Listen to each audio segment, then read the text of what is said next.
We got you updated. This is Radio Imanzi News in English.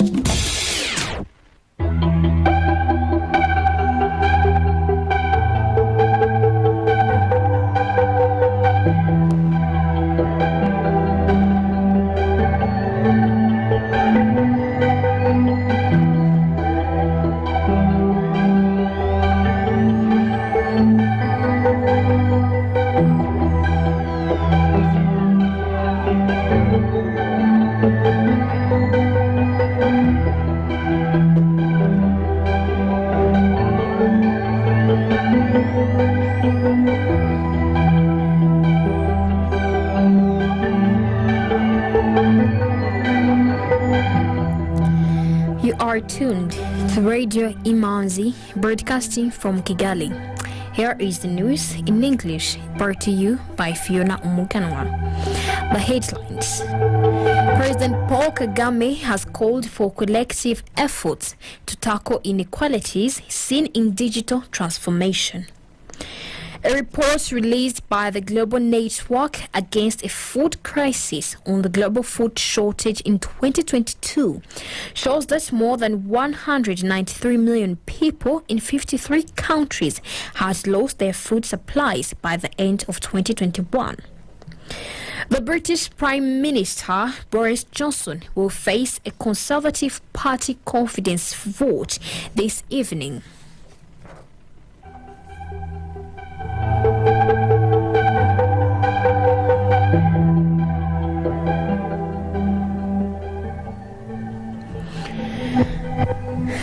News in detail. President Paul Kagame has called for collective efforts to tackle inequalities seen in digital transformation by prioritizing public-private partnerships to expand affordable digital access and equip vulnerable citizens with digital literacy skills. The president made the call during the launch of the 8th edition of the World Telecommunication Development Conference, WTDC 2022, which kicked off in Kigali this Monday under the theme Connecting the Unconnected to Achieve Sustainable Development. Manzi Prince, intern at Radio Imanzi, has this report. The conference is organized by the International Telecommunication Union through its Telecommunication Development Bureau every 4 years to consider topics, projects and programs relevant to telecommunication development. World Telecommunication Development gathers young leaders, entrepreneurs, social change makers, engineers, policy specialists, students, business leaders and others from across the world to find solutions to the challenges of connecting the unconnected in order to achieve a sustainable development. The President noted that in Rwanda and the rest of the world, the pandemic has accelerated the adoption of digital technologies, but challenges remain. In Rwanda and all over the world, the pandemic has accelerated the adoption of digital technologies, but challenges remain. Access to high-speed internet has not kept up with the fast pace of digital transformation and the digitization of the economy in general. If such inequalities are left unchecked, development will accelerate more and more in some parts of the world, while elsewhere it slows down. The numbers speak for themselves. 1/3 of the world remains offline, and the majority are women in developing countries. The responsibility to shape the future of the digital economy and ensure no one is left behind lies with us and all of us working together. No company, country, or institution has the resources to do it alone. We must therefore prioritize public-private partnerships to expand affordable digital access and equip vulnerable citizens with digital literacy skills. The Partner to Connect Digital Development Roundtables happening during this conference were a new opportunity available to us, which we should fully exploit. The head of state also emphasized that the youth should be at the forefront in the fight to achieve universal and affordable connectivity. The conference was also an opportunity to deliver the Generation Connect call to action entitled My Digital Future, to which the President responded, "Some of us have heard you very clearly." As we strive to achieve universal and affordable connectivity,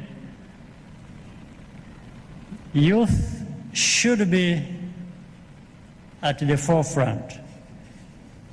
I want to reassure the area speaker representing the global youth that some of us heard you very clearly.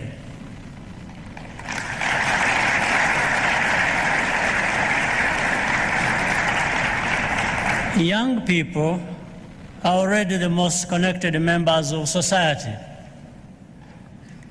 But that also means they are the most exposed to online safety and privacy risks. In the case of Rwanda, for example, last year we passed a personal data protection and privacy law to create a safe, enabling environment for both consumers and entrepreneurs. The COVID pandemic has imposed huge costs on every country in the world. One of the only silver linings has been the demonstration of the power of digital connectivity as a tool for resilience, knowledge transfer, and economic growth. We cannot let that go to waste. Now, more than ever, is the time to act quickly and decisively so that when we meet again in 4 years, by the way, you are welcome to meet again here in Kigali.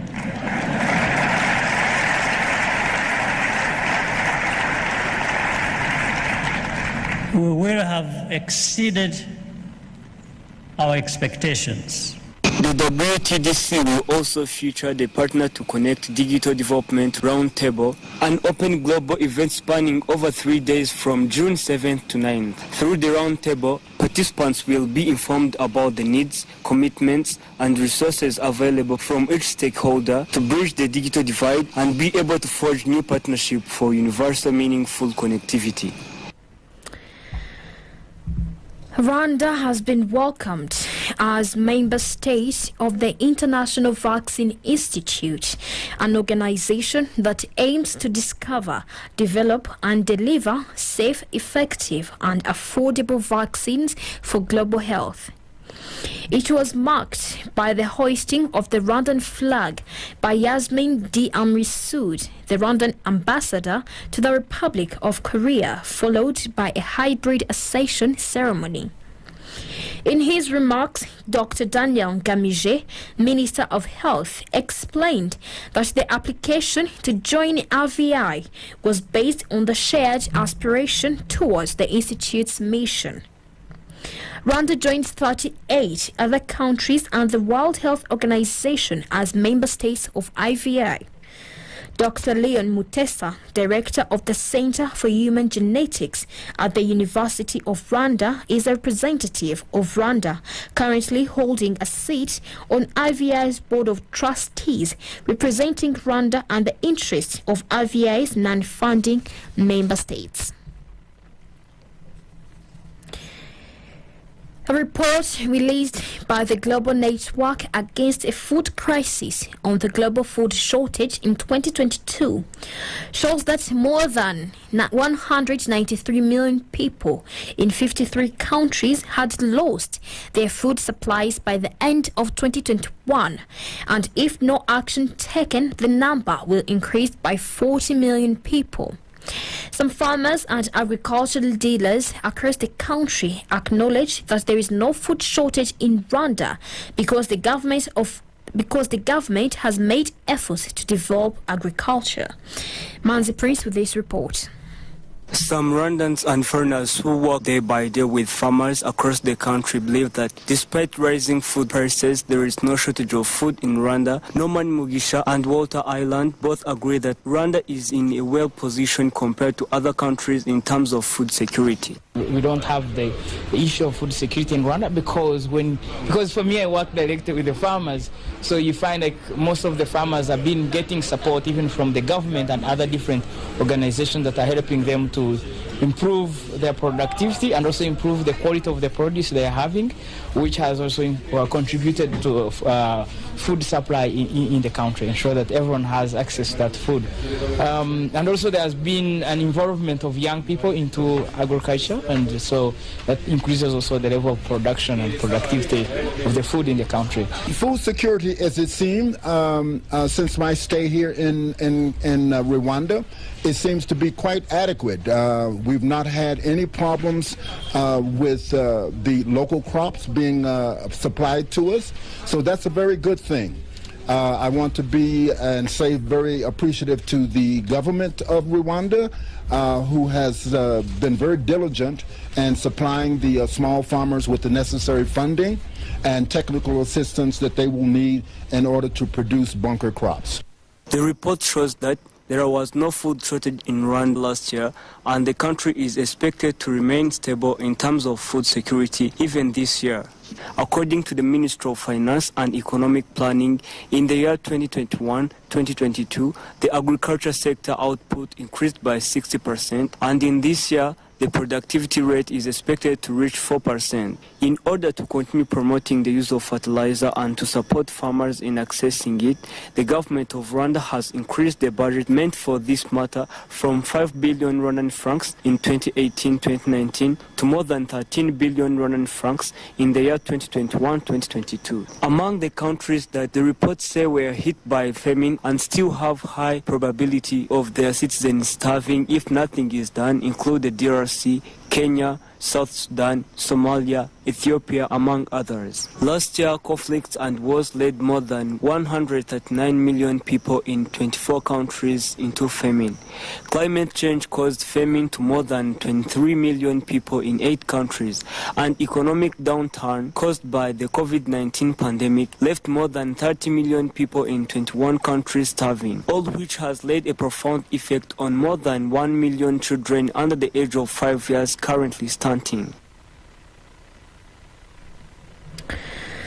The University of Kigali has received full accreditation from the Kenya Accountants and Secretariats National Examinations Board, KASNEB, as an approved tuition center for professional courses, which include certified public accountants, accounting technician diploma, certificate in accounting and management skills. The KASNEB accreditation comes adding to the ICPA accreditation that the university received in April 2022. The Director of Professional Studies at University of Kigali, Charles Omanyo, noted that the accreditation reaffirms and recognizes the contribution that University of Kigali is making toward the provision of professional accountancy. We received KASNEB accreditation to offer all professional courses which are examined by KASNEB. KASNEB stands for Kenya Accountants and Secretaries National Examination Board. It's a highly esteemed board that examines, especially it's known for its CPA programs. Its CPA programs are accredited by International Federation of Accountants, which is the global body that regulates accountants. This CASNEB accreditation basically affirms and recognizes the contribution University of Kigali is making in provision of accountancy professional qualification in Rwanda. The accreditation is very important because it helps recognize the contribution that University of Kigali has made in enhancement of professional accountancy qualification in Rwanda. Currently, we are involved in training of government accountants, both government accountants and auditors, which is a project sponsored by Minicofin, and we are training about 1,000 accountants in the whole country in both our Kigali and Musanze campuses. The recognition is also a plus to us because it recognizes the sterling performance that University of Kigali has had. For example, out of the last CPA results that came out, a total of 23 candidates qualified for CPA Rwanda. Out of the 23 candidates who qualified nationally, University of Kigali contributed 7 candidates, which accounts for 30% of all candidates that got the CPA qualification. Also, in the lower level of CPA, we have a program called Certified Accounting Technician. And in this Certified Accounting Technician, there were 13 candidates who qualified with the CAT, and University of Kigali produced 4 out of the 13 candidates nationally, which accounts for 26% of the total. Mr. Charles Omanyo said there is a shortage of over 5,000 professionally qualified accountants in the public sector in Rwanda, and University of Kigali is committed to bridging the gap.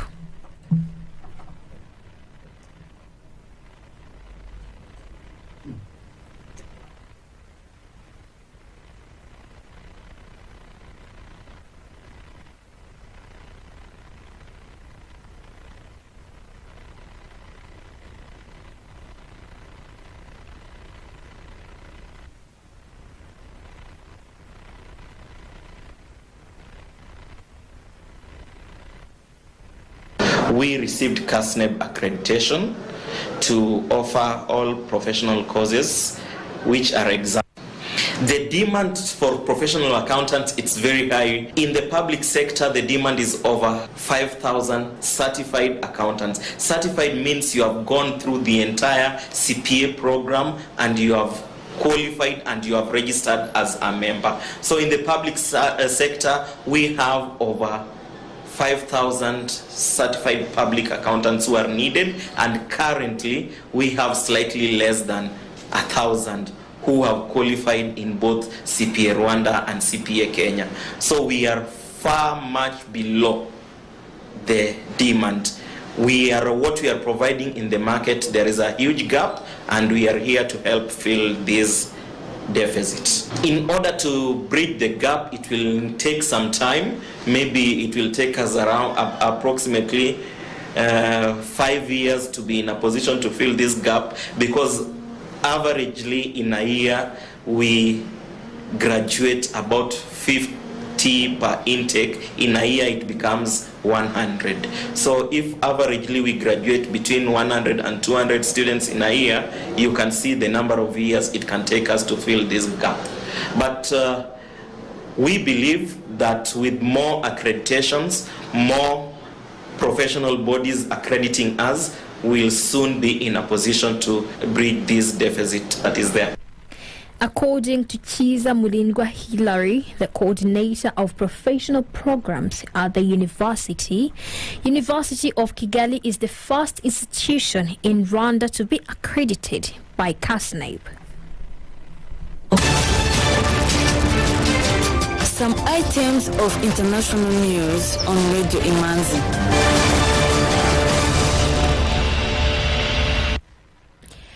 Welcome back. Tanzania's Natural Resources and Tourism Ministry has revoked a decision to allow exports of live wildlife.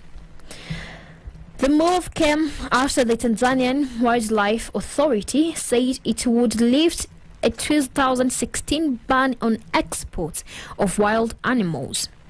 The lifting of the ban would be for an initial 6 months period for traders to clear stocks of animals that they were unable to sell under the ban.